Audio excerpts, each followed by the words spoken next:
Right, welcome back. One of our big stories today at this hour, in fact, Parliament's National Assembly will this afternoon be voting on the removal of the suspended public protector Busisiwe Mkhwebane. It follows Parliament Section 1 and 4 committee submitting its report to the National Assembly, recommending that Mkhwebane in fact be removed due to incompetence and misconduct. Members of the National Assembly are meeting in the Cape Town City Hall to vote via roll call. As it stands, there has been a 10-minute break due to a division that had been called. To get more analysis, let's bring legal expert Sinawo Makhangela to weigh in on suspended public protector Busisiwe Mkhwebane's impeachment process, debated in Parliament this afternoon. Sinawo, good afternoon. Thank you for your time with us here on the SABC. Good afternoon. Thank you for having me. Let's start the conversation off by perhaps getting you to talk to the debate process thus far. What have you observed? Well, having followed the proceedings, clearly the National Assembly. So now we do continue. If you do have an echo in your voice, just follow my lead. I'll interject where I need to, but do continue. What's been your thoughts on the process thus far? Okay. Now, I think it's clear now you can read the House that a majority of the speakers are for the removal, having considered the report with the overwhelming evidence that clearly the candidate of Advocate Mkhwebane did not understand her scope of work. She failed to grasp the most basic legal principles of a public protector, of a lawyer in that office, who occupied that office. So I can tell, even without that division, that chances are very high that the motion is going to succeed for her removal.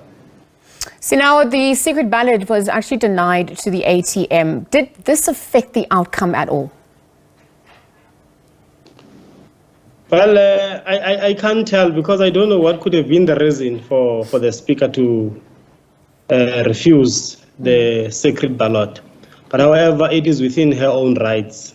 Remember, the Concord made it clear that she must make up her mind. If it is called, then she can decide to say, yes, I'm going for secret ballot. No, there's no secret ballot. So what have been your thoughts overall in terms of the fairness of the committee and Parliament, perhaps in relation to Mkhwebane at large? Well, if you consider both versions, because the committee from their side, they say they've given her enough time. She has been the cause of the delays, because remember, the committee was set to conclude its business, I think sometime earlier in the year, but they could not, due to her not having some legal representative. And they say that was something that was required, and they feel like it was fair enough for them to give her that opportunity. On the other side, her complaint, well, she's not happy. It's the issues, of course, of securing the legal representation. But Parliament provided an alternative. Whether that alternative, if as she promised, she challenges it, stands scrutiny or not. Parliament said, okay, if you can't secure your legal representation, make your written submissions then to the questions that were asked. She could not come to the party as well, even then. So it's a process. It is the first of its own kind. It is susceptible to mistakes as well as legal challenges. But at least we now know that the process has been concluded. Whatever challenge that is there, it will be challenging a concluded process. Okay, thank you. Thank you for that clarity, because I actually wanted to look at some of the options available to her if the impeachment process is successful. But at the same time, we also saw developments from the National Assembly, who obviously had to develop some rules to deal with its this process or this motion, since the Constitution didn't specify how a removal should be dealt with. What have you observed on that front? In fact, these are the comments of the court that you can't be that much, hold somebody into those cosmetics, more especially if everyone appreciates that this process was the first of its own kind, where a chapter and an institution head has to be removed. Develop the rules as you go along. You learn the process. You learn the processes. You learn some mistakes. You go along with the process.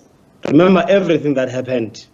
Members of Parliament even the courts, South Africans, it was for the first time were confronted with this. So obviously, you can't expect a perfect system out of that process. You can make that judgment then in the next one, because at least there are some lessons that have been drawn in the process. You know, the anticipation of securing the legal representative for the affected member, it's something that in the next, if it happens, it would have been known so that they can be able to prepare accordingly. You know. Because there's obviously implications of this impeachment. As you alluded to, it's the first for the Chapter 9 institution in a democratic South Africa. And I wonder if we can begin to also reflect on Mkhwebane's term before suspension on the 9th of June 2022 by the president. Well, because I would be following some few judgments, but what I'm getting is that in particular, those cases that would attract the media attention, the so-called big cases, you know, because, you know, the office is also dealing with the cases of individuals. What would the former public protector, Tulima Donsela, term Gogo Dlamini, you know? So it deals with those cases from that level up to the president, the highest office in the country. Most of those high-profile cases should have lost them. And those cases are the ones that have drawn her, the controversy. And it is where you could see that most of the evidence that was led in the committee was drawn from the remarks when her findings were challenged in courts. They are in relation to those high-profile cases. Well, I cannot speak to say statistically, but it's possible that she has done bad. Well, the committee has found anyway that she has done bad in relation to those areas. Possible as well that she has done good, because there are some witnesses that came to say they did great. They got some of their houses, some waters in some areas because of her intervention. So maybe it's a mixed kind of a situation, a tenure. Sinawo, the processes associated for the president following the vote by the National Assembly in relation to the impeachment, perhaps also given the recommendations of the new public protector to the president, whilst he faces his own legal turmoil. What are you observing on that front as we speak? Well, I take it that the committee is doing its work because the term, that is the 7-year term, is coming to an end next month. So they don't want a gap, because already during her suspension, somebody has been appointed to act in that place. So you can't have an acting of an acting. So they were being proactive in the process. But fortunately, I think it's fair enough that you can't have both processes today, wherein you vote for the new one, whilst you have to finalize the other one. Because at least there must be a process, there must be a gap of communicating a decision to the powers that be, the affected party be informed, have some time to go through it, indicate whatever intention she has. Whatever intention she would be having of that does not stop, of course, the National Assembly from performing its task. And then thereafter, so that it does not appear like it's a calculated move that when you remove this, you put this. You let the process move, you come then later, you continue with your processes. Sinawo, thank you for your time with us here on the SABC. Sinawo Makhangela, a legal analyst, weighing in as the Parliament's National Assembly this afternoon is set to vote on the removal of the suspended public protector Busisiwe Mkhwebane. In fact, they want a 10-minute break. Proceedings regarding that motion resume. Let's take you live there.